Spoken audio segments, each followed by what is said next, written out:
அது சரியா 2010 பிப்ரவரி 2ஆம் தேதி ஆந்திராவில் இருக்கிற விஜயவாடால நேரம் காலை 8:30 மணியை நெருங்கிட்டு இருந்துச்சு. பஸ் மற்றும் ஆட்டோல ஸ்கூல் மற்றும் காலேஜ் போற மாணவர்கள், கார் மற்றும் பைக்ல ஆபீஸுக்கு போற பெரியவங்க, கட்டுமான பொருட்களை சுமந்துட்டு போற சரக்கு வாகனங்கள் அப்படின்னு ரொம்பவே பரபரப்பா இயங்கிட்டு இருந்துச்சு விஜயவாடா சிட்டியுடைய ஒரு சாலை. இப்போ அதே ரோட்ல ஒரு விலை உயர்ந்த ஒரு காருடைய பின் சீட்ல ஸ்கூல் யூனிஃபார்ம் போட்டுட்டு ஜன்னல் வழியா வேடிக்கை பார்த்தபடி வந்துட்டு இருக்காங்க 4ஆம் வகுப்பு படிச்சிட்டு இருந்த நாக வைஷ்ணவி மற்றும் 12ஆம் வகுப்பு படிச்சிட்டு இருந்த அவளுடைய 17 வயது அண்ணனான சாய் தேஜா. இங்க நான் விலை உயர்ந்த கார் அப்படின்னு சொல்லும் பொழுதே உங்களுக்கு தெரிஞ்சிருக்கும் இவங்க 2 பேருமே பணக்கார வீட்டு குழந்தைகள் அப்படின்னு. சோ அந்த காருடைய டிரைவரான 35 வயதான லட்சுமணன் ராவும் எப்பவும் போல ரொம்பவே கவனமா அந்த காரை ஓட்டிட்டு போயிட்டு இருக்காரு. ஆனா அப்ப சடனா அவங்களுக்கு ஆப்போசிட்ல வந்துட்டு இருந்த ஒரு கார் திடீர்னு இவங்களுடைய காரை மோதுற மாதிரி முன்னாடி வந்து நிக்குது. இத பார்த்த உடனே ஷாக் ஆகி பிரேக் போட்ட லட்சுமணன் உடனே இப்ப ஜன்னல் கண்ணாடியை இறக்கி விட்டுட்டு ரொம்பவே கோவமா எதிரில் இருக்கிற காருடைய டிரைவரை, ஏயா உனக்கெல்லாம் அறிவு இருக்கா, இப்படிதான் வண்டியை ஓட்டுவியா அப்படின்னு திட்ட ஆரம்பிக்கிறாரு. இத கேட்ட உடனே அந்த கார்ல இருந்த 45 வயது இருக்கக்கூடிய அந்த நபர் ஒரு கர்ச்சீஃப் எடுத்து தன்னுடைய முகத்துல கட்டிட்டு காரை விட்டு கீழே இறங்குறான். அவன் கூடவே 45 மற்றும் 30 வயது இருக்கக்கூடிய இன்னும் 2 பேரும் அதே மாதிரி கர்ச்சீஃபை கட்டுனபடி இறங்குறாங்க. அது மட்டும் இல்ல, கையில கத்தி மற்றும் கட்டைகளை வச்சிருந்தவனுங்க ரொம்பவே கோவமா பக்கத்துல வந்து வைஷ்ணவி இருந்த அந்த காருடைய பேக் டோரை ஓபன் பண்ண ட்ரை பண்றானுங்க. இத பார்த்ததும் வைஷ்ணவியும் அவளுடைய பிரதரும் பயந்து போய் கத்த ஆரம்பிக்கிறாங்க. இப்ப உடனடியா காரை விட்டு இறங்கின லட்சுமணன், டே என்னடா பண்றீங்க அப்படின்னு சொல்லிக்கிட்டே அவனுங்க 3 பேரையும் தடுக்க ட்ரை பண்றாரு. ஆனா அவனுங்களோ கையில வச்சிருந்த கட்டையால அவரை சரமாரியா அடிக்க ஆரம்பிக்கிறானுங்க. அதுக்கப்புறமா காருக்குள்ள இருந்த வைஷ்ணவியை மட்டும் தூக்கிட்டு இவனுங்களுடைய காருக்கு போக ஆரம்பிக்கிறானுங்க. இத பார்த்த கார் டிரைவரான லட்சுமணன் மறுபடியுமே அதை தடுக்க முயற்சி பண்றாரு. பட் அப்ப அவனுங்க வச்சிருந்த கத்தியால அவருடைய கழுத்துலயும் வயிற்றுலயும் மாறி மாறி குத்துறானுங்க. சோ இப்ப லட்சுமணனும் கீழே விழுந்து வலியால துடிச்சிட்டு இருக்க அவனுங்களோ கத்தி கதறிட்டு இருந்த வைஷ்ணவியை தூக்கிட்டு போய் அவனுக்கு வந்த காருடைய டிக்கில போட்டுட்டு டிக்கியில இருந்த ஒரு துணி எடுத்து அவளுடைய வாய்க்குள்ள அமுக்கி கட்டிட்டு அவளுடைய கை மற்றும் கால்களையும் கயிற்றால கட்டுறானுங்க. இப்படி இந்த மொத்த சம்பவமும் ஒரு பரபரப்பான ஹைவேல தான் நடந்துட்டு இருக்கு. இத அங்க கடந்து போயிட்டு இருக்கிற வாகனங்கள், இப்படி இங்க ஒரு சம்பவம் நடந்துட்டு இருக்கு அப்படிங்கிறது தெரியாத மாதிரியே அதை கடந்து போயிட்டு இருக்கிறவங்க அப்படின்னு ஒரு 80 பேருக்கும் மேல வேடிக்கை பார்த்தபடி இருக்க. இப்ப வைஷ்ணவியை கடத்தின அந்த 3 பேருமே ரொம்பவே பொறுமையா அவனுக்கு வந்த கார்ல ஏறி அங்கிருந்து தப்பிச்சு போறானுங்க. சோ யார் இந்த வைஷ்ணவி, எதுக்காக அந்த பொண்ணை கடத்தினானுங்க, இதுக்கப்புறமா என்ன நடந்துச்சு அப்படிங்கிற 2010ல ஒட்டுமொத்த ஆந்திராவையுமே அதிர வச்ச நாக வைஷ்ணவி கேஸ பத்தி தான் இன்னைக்கு வீடியோல நம்ம டீகோட் பண்ண போறோம். நீங்க பார்த்துட்டு இருக்கிறது சரவணன் டீகோட்ஸ். நான் உங்கள் சரவணன். வாங்க இன்னைக்கு வீடியோக்குள்ள போலாம்.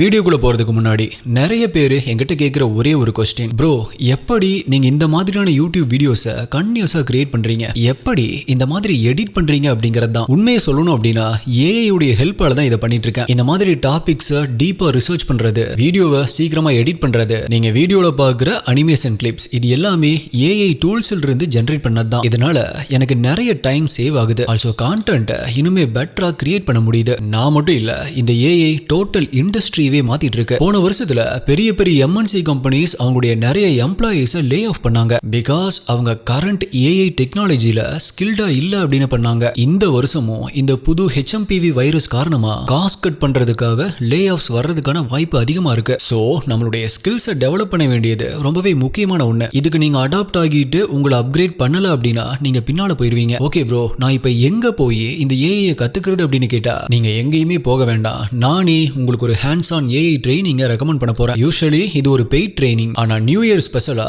இத ஃபர்ஸ்ட் 1000 பேருக்கு ஃப்ரீயா கொடுக்குறாங்க. டிஸ்கிரிப்ஷன் பின்ட் கமெண்ட்ல லிங்க் இருக்கு, இப்பவே ரெஜிஸ்டர் பண்ணுங்க. இந்த ட்ரைனிங்ல எக்ஸல்ல காம்ப்ளெக்ஸ் டேட்டாவை செகண்ட்ஸ்ல எப்படி சார்ட் பண்றது, எப்படி பிசினஸ் ஸ்ட்ராட்டஜிஸை ஃப்ரேம் பண்றது, பர்சனல் பிராண்டை எப்படி பில்ட் பண்றது, ஏஐ யூஸ் பண்ணி ஜாப்ஸ் எப்படி ஈஸியா ஃபைண்ட் பண்றது, salary hike strategies அப்படின்னு 25க்கும் மேற்பட்ட ஏஐ டூல்ஸை பத்தி இதுல சொல்லி தராங்க. மார்க்கெட்டிங், சேல்ஸ், ஃப்ரீலான்சிங், டெக் அப்படின்னு இந்த ட்ரைனிங் எல்லாத்துக்குமே இருக்கு. அதோட நீங்க ரெஜிஸ்டர் பண்ணா 4999 ரூபாய் போனஸ் கூட தராங்க. சோ இப்பவே டிஸ்கிரிப்ஷன் பின்ட் கமெண்ட்ல இருக்கிற லிங்கை யூஸ் பண்ணி ரெஜிஸ்டர் பண்ணுங்க.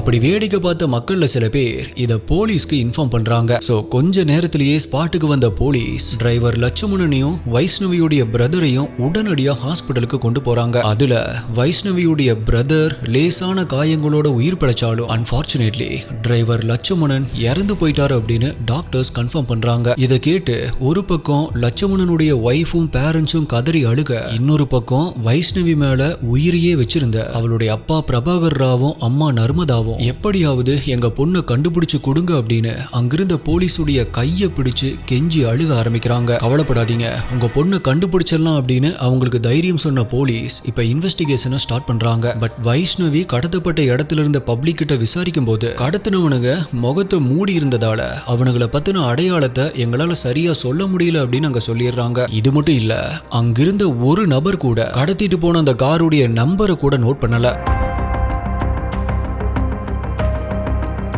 இருந்தாலுமே போலீஸ் அட்லீஸ்ட் அந்த காருடைய கலர் என்ன அப்படின்னு விசாரிச்சு அந்த காருடைய கலரை வச்சும் அந்த கார் எந்த வழியில போச்சு அப்படிங்கறத வச்சும் அந்த வழியில இருந்த வீடுகள் மற்றும் கடைகள்ல விசாரிக்க ஆரம்பிக்கிறாங்க. பட் அதுலயுமே அவங்களுக்கு எந்த ஒரு லீடுமே கிடைக்காம போயிருக்கு. சோ இப்ப அடுத்த கட்டமா வைஷ்ணவி கடத்தப்பட்ட அந்த குறிப்பிட்ட இடத்துல இருந்த செல்போன் சிக்னல்ஸ் எல்லாத்தையுமே செக் பண்ண ஆரம்பிக்கிறாங்க. அது மட்டும் இல்ல, அதே நேரத்துல உங்களுக்கு யார் மேலேயாவது சந்தேகம் இருக்கா, உங்களுடைய பிசினஸ் இல்ல உங்களுடைய குடும்பத்துல உங்களுக்கு யாராவது எதிரிகள் இருக்காங்களா அப்படின்னு வைஷ்ணவியுடைய பேரண்ட்ஸ் கிட்ட கேட்க ஆரம்பிக்கிறாங்க. அப்போ வைஷ்ணவியுடைய அப்பாவான பிரபாகர் என்ன சொல்லியிருக்காரு அப்படின்னா, எனக்கு என்னுடைய முதல் மனைவி மேல சந்தேகமா இருக்கு. பிகாஸ் ஏற்கனவே அவங்களுக்கும் இவருக்கும் சொத்து பிரச்சனை இருக்கு அப்படின்னும், அது மட்டும் இல்லாம அவர் பண்ணிட்டு இருந்த ரியல் எஸ்டேட் பிசினஸ்லயும் இவருக்கு சில பேர் கூட பிரச்சனை இருக்கு அப்படின்னு சொல்லியிருக்காரு. சோ இப்ப இதை கேட்ட போலீஸ் பிரபாகருடைய முதல் மனைவியான வெங்கடபாமா கிட்ட போய் விசாரிக்க ஆரம்பிக்கிறாங்க.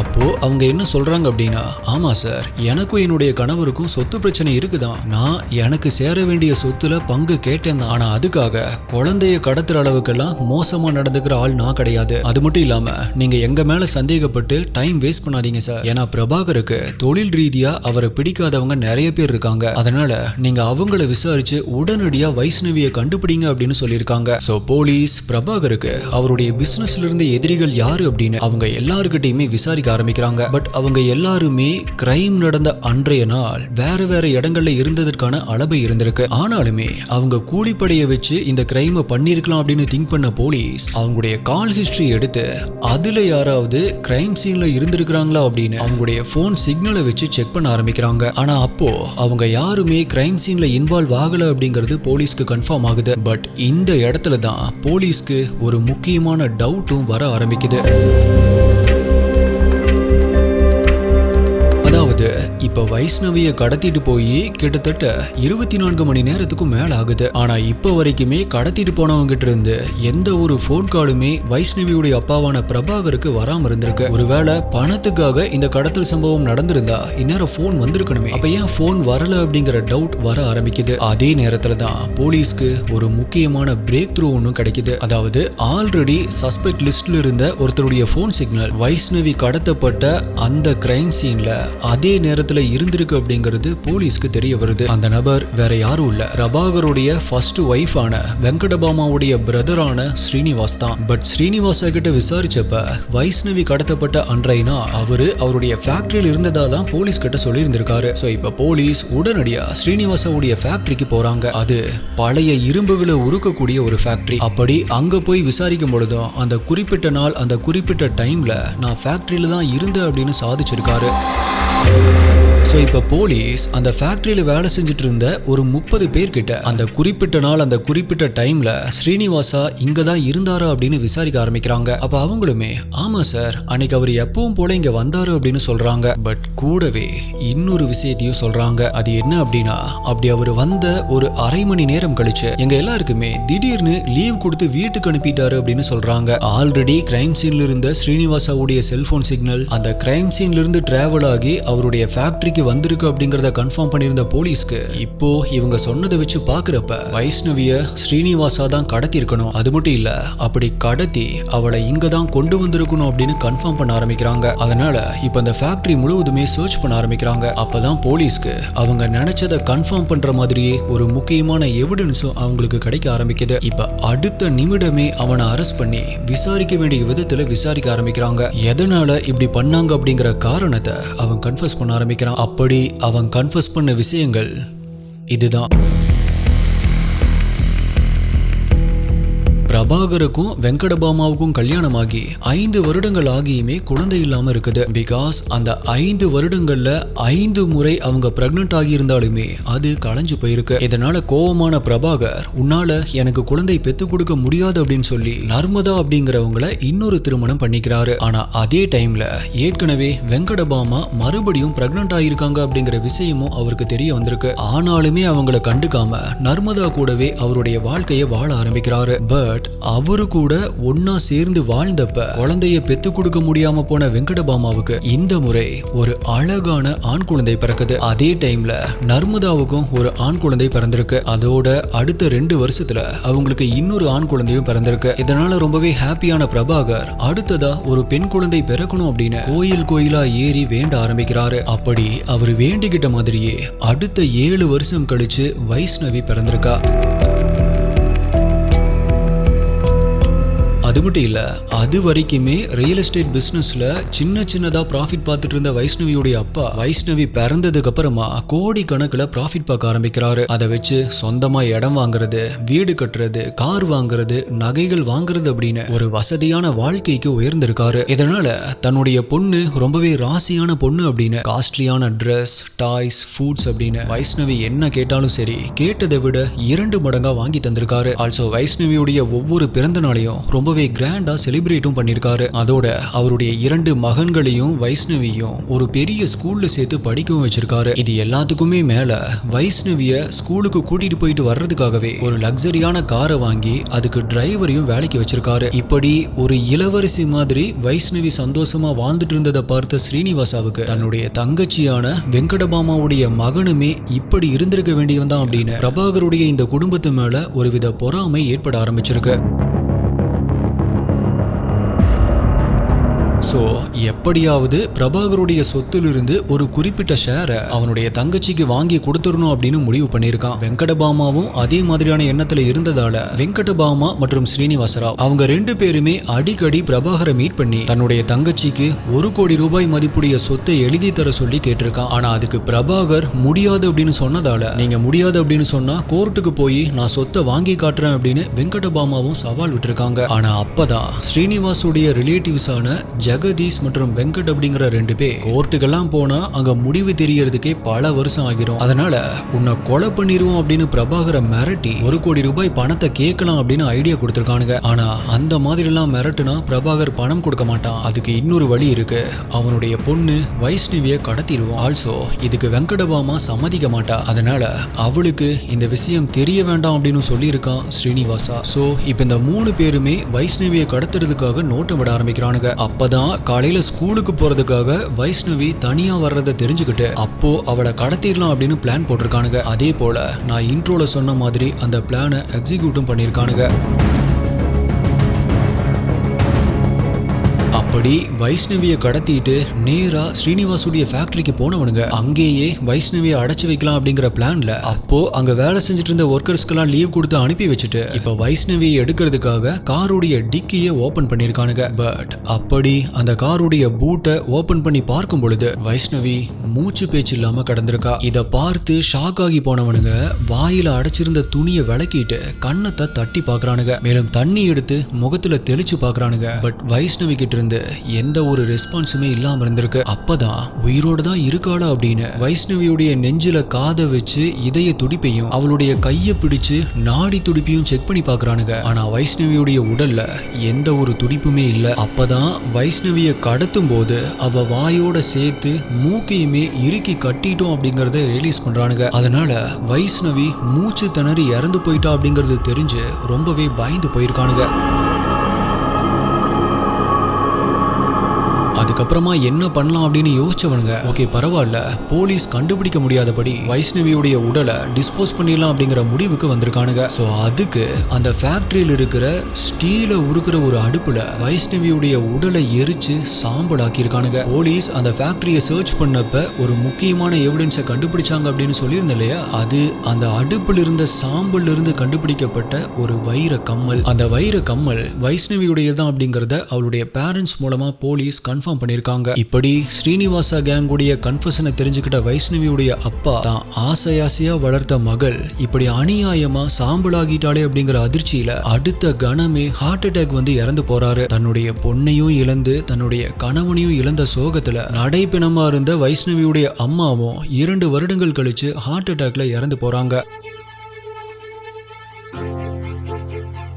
அதுக்கப்புறமா வைஷ்ணவியுடைய 2 பிரதர்ஸும் ரிலேட்டிவ்ஸும் தான் இந்த கேஸை கோர்ட்டில் எடுத்து நடத்தியிருக்காங்க. கடைசியா 2018 ஜூன் மாசம் குற்றவாளிகள் 3 பேருக்குமே லைஃப் சென்டென்ஸ் கொடுத்து தீர்ப்பெழுதியிருக்கு கோர்ட். இந்த கேஸில் இருந்து நம்ம கவனிக்க வேண்டிய சில முக்கியமான விஷயங்கள் என்ன அப்படின்னா, ஸ்ரீனிவாஸ் கேட்ட மாதிரியே முதல்லயே தன்னுடைய சொத்துல ஒரு பகுதியை வெங்கடபாமாவுக்கு பிரபாகர் எழுதி கொடுத்திருந்தா இப்படி ஒரு கான்சிக்வன்சஸ் வந்திருக்காம போயிருக்கலாம். பிகாஸ் பணமழை கொட்டிட்டு இருக்கிற பிரபாகருக்கு அந்த 1 கோடியை மறுபடியும் சம்பாதிக்கிறது ரொம்ப நாளெல்லாம் ஆயிருக்காது. ஆல்சோ அது யாரு, வெங்கடபாமாவுடைய மகன் அப்படின்னா பிரபாகருடைய பிளட் தானே. அவருடைய சொந்த மகனுக்கு அவருடைய ரத்தத்துக்கு தானே சொத்தை எழுதி கொடுக்குறோம் அப்படிங்கிற திருப்தியாவது அவருக்கு இருந்திருக்கலாம். மேபி இதை கேட்கிறப்ப என்ன ப்ரோ கொலை செஞ்சவனை விட்டுட்டு விக்டிமை பிளேம் பண்றீங்க அப்படின்னு உங்களுக்கு தோணலாம். பட் நான் சொல்ற ஆங்கிள் யோசிச்சு பாருங்க. ஒருவேளை பிரபாகர் தன்னுடைய மகன் தானே அப்படின்னு அந்த பணத்தை கொடுத்திருந்தா ஸ்ரீனிவாஸ் இப்படி ஒரு பிளானும் போட்டிருக்க மாட்டான். வைஷ்ணவியை காப்பாத்த இதுல சம்பந்தமே இல்லாத டிரைவர் லட்சுமணனும் இறந்திருக்க மாட்டாரு. வைஷ்ணவியும் அன்னைக்கு ஜாலியா ஸ்கூலுக்கு போயிருப்பா. அப்படி வைஷ்ணவியை நினைச்சு பிரபாகரும் இறந்திருக்க மாட்டாரு. தன்னுடைய பொண்ணு மற்றும் கணவனை நினைச்சு நர்மதாவும் இறந்திருக்க மாட்டாங்க. சோ ஒரு சின்ன விஷயம், அதனால எவ்வளவு பெரிய கான்சிக்வன்சஸ். ஆக்சுவலா அதே போலதான் ஸ்ரீனிவாசனுக்கும் பிரபாகர் சொத்து கொடுக்கல அப்படின்னாலும் சட்டப்படி கோர்ட்டுக்கே போய் கேஸ் போட்டிருக்கலாம். அதை விட்டுட்டு தங்கச்சியுடைய மகனுக்கு நல்லது பண்றதா நினைச்சு முட்டாள்தனமா வைஷ்ணவியை கொன்னுட்டு இப்ப ஜெயில உட்காந்து கம்பி எண்ணிட்டு இருக்கான். இது எல்லாத்துக்குமே மேல வைஷ்ணவியை கடத்தப்பட்ட இடத்துல இருந்த பப்ளிக்ல ஒருத்தர் கூட அதை தடுக்க முன் வரல அப்படிங்கறதையும் நம்ம இங்க கவனிக்கணும். என்னதான் அவனுங்க கத்தி கட்டை அப்படின்னு வச்சிருந்தாலும் அங்கிருந்தவங்கள ஒரு 10 பேர் போயிருந்தா கூட வைஷ்ணவி கடத்தப்படுறத மேபி தடுத்திருக்கலாம். பட் அவங்க அப்படி பண்ணாதது யாருக்கு என்னானா என்ன, நமக்கு எந்த ஒரு ஆபத்துமே வந்துடக்கூடாது அப்படிங்கிற அவங்களுடைய சுயநலத்தை தான் இது காட்டுது அப்படின்னு தான் சொல்லி ஆகணும். எஸ், எல்லாத்துக்குமே அவங்களுடைய லைஃப் கண்டிப்பா முக்கியம் தான். பட் இதே மாதிரி நாளைக்கு நம்மளுக்கு நடக்கிறப்ப அதை தட்டி கேட்கறதுக்கு யாருமே வராதப்ப அப்பதான் அதோடைய வழி என்ன அப்படிங்கறது நம்மளுக்கு புரியும். இந்த கேஸ்ல நம்ம பாராட்ட வேண்டிய ஒரே ஒரு பர்சன் அப்படின்னா அது கார் டிரைவரான லட்சுமணன் தான். பிகாஸ் கார் ஓட்டுறது மட்டும் தன்னுடைய வேலையா பார்க்காம அந்த 2 பசங்களுக்குமே நம்ம தான் பொறுப்பு அப்படிங்கிற எண்ணத்தோட அந்த இடத்துலயே சண்டை போட்டு உயிர் தியாகம் பண்ண அவரை பாராட்டியே ஆகணும். ஆல்சோ இளவரசி மாதிரி வாழ்ந்துட்டு இருந்த வைஷ்ணவி நம்மளை எதுக்காக கடத்தினானுங்க அப்படின்னு கூட தெரியாம இறந்து போனது ரொம்பவே பரிதாபமான ஒரு விஷயம் அப்படின்னு தான் சொல்லணும். So my dear STI ஹஸ்ட் investigators, நீங்கள் இந்த கேஸை பற்றி என்ன நினைக்கிறீங்க? உங்களுடைய கருத்து என்ன அப்படிங்கிறத மறக்காம கீழே கமெண்ட்ல சொல்லுங்க. ஆல்சோ அடுத்தது என்ன கேஸ் வேணும், என்ன டாபிக்ல வீடியோ வேணும் அப்படிங்கிறதையும் கீழே கமெண்ட் பண்ணுங்க. உங்களுடைய பெஸ்டான கமெண்ட் அடுத்த வீடியோவில் வரும். வேற ஒரு வீடியோவில் மீட் பண்ணுறேன். நன்றி, பாய்.